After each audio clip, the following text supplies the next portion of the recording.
Hello everyone, I am Arjun ST.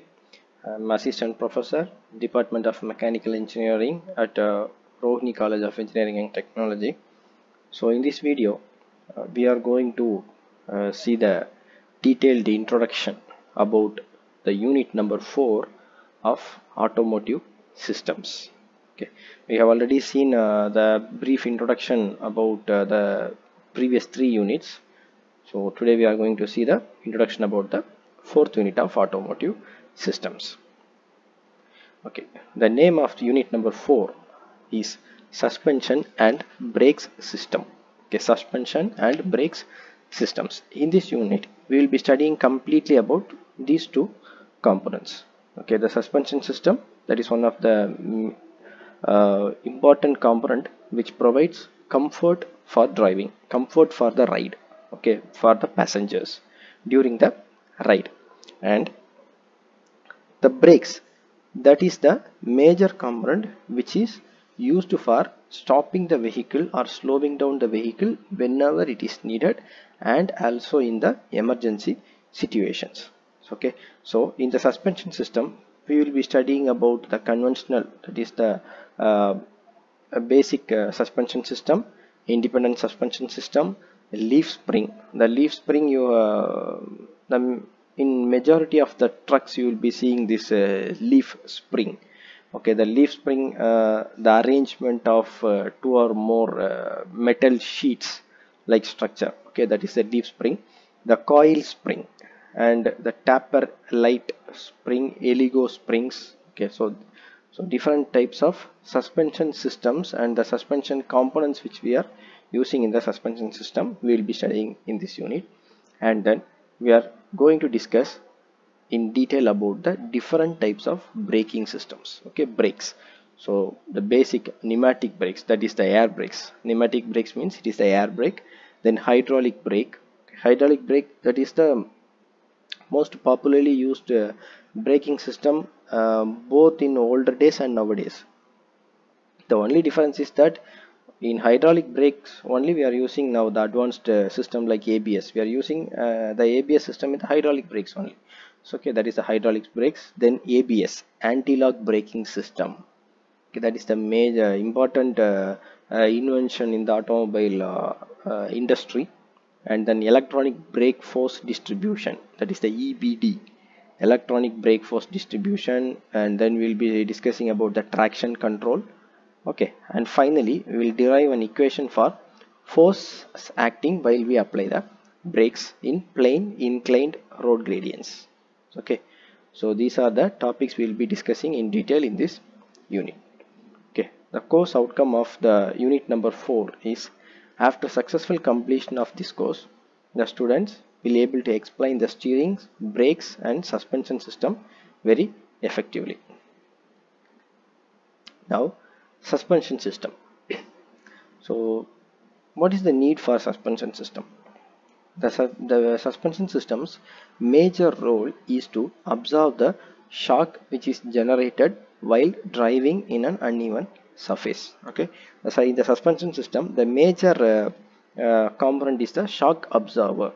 Okay, the shock absorber, for very good suspension the shock absorber will be operated along with the springs.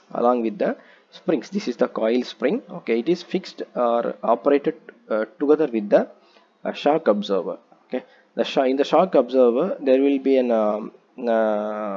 oil present inside the shock absorber. Due to the friction, the shocks will be absorbed. Okay, when the vehicle is hitting a bump or a speed breaker, okay, due to the speed of the vehicle, a high amount of shock will be transmitted. Okay, those shocks will affect the passenger if there is no suspension system. Okay, the main role of the suspension system is to absorb those shocks and protect the passengers from the shock. Okay, so that the suspension system plays a major vital role. And then coming to the braking system, the basic braking system, pneumatic brakes. In majority of the heavy vehicles we will be finding pneumatic brakes, that is the air brakes. Okay, so in default there is an air compressor.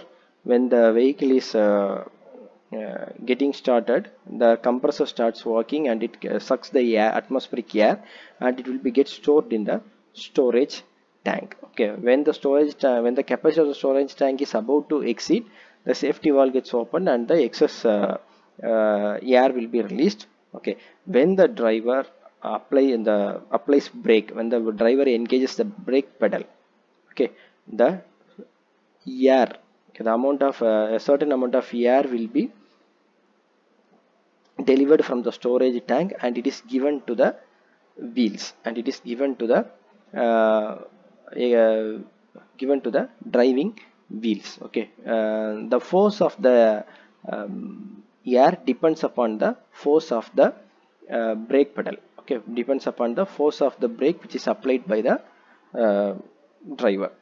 Okay, so high amount of force may cause the vehicle or the wheel to lock. Okay, so that is the major disadvantage in the pneumatic brakes or normal all type of brakes.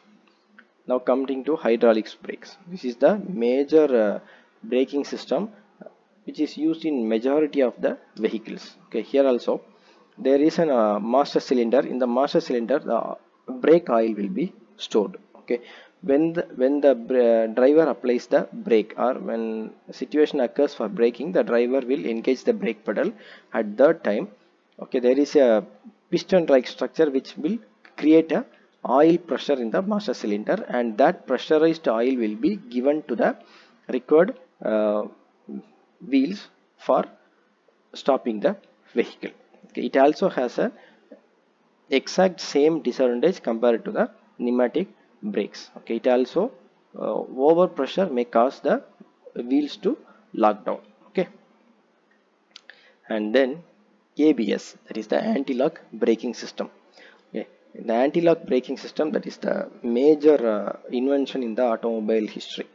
Okay, this, the name itself says it won't make the wheel to get locked. Okay, it won't allow the wheel to get locked, and it will give the efficient braking power, and it will cause the vehicle to stop at a smaller distance effectively. Okay, here there will be a speed sensor in all the wheels. Okay, in all the wheels there will be a speed sensor, and there is an ABS module. Okay, the ABS module there, and also a brake control unit will be present. Okay, the ABS module, it always notes down the uh, rotation of each and every wheel. Okay, when the driver applies the brake, okay, the module as well as the brake control unit works together, and it will allow only the required amount of pressure to the wheels. Okay, required amount of pressure to the wheels. Okay, so it will allow only the required amount of pressure corresponding to the rotation of each and every wheel.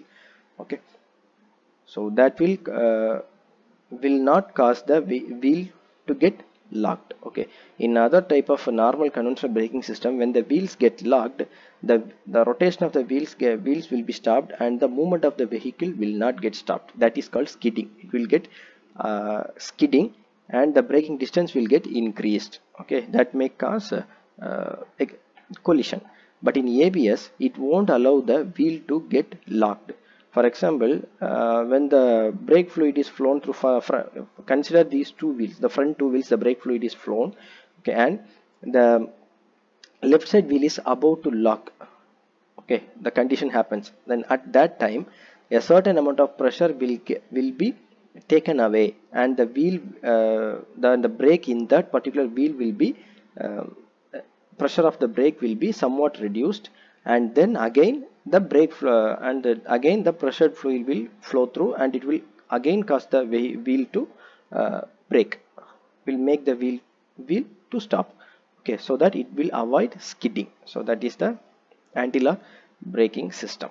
Okay, right, this is just a brief introduction about this unit, and we will be discussing all the topics in detail in the upcoming videos. So these are the sources of images which I have used in this presentation. So I will see you in the next video. Thank you.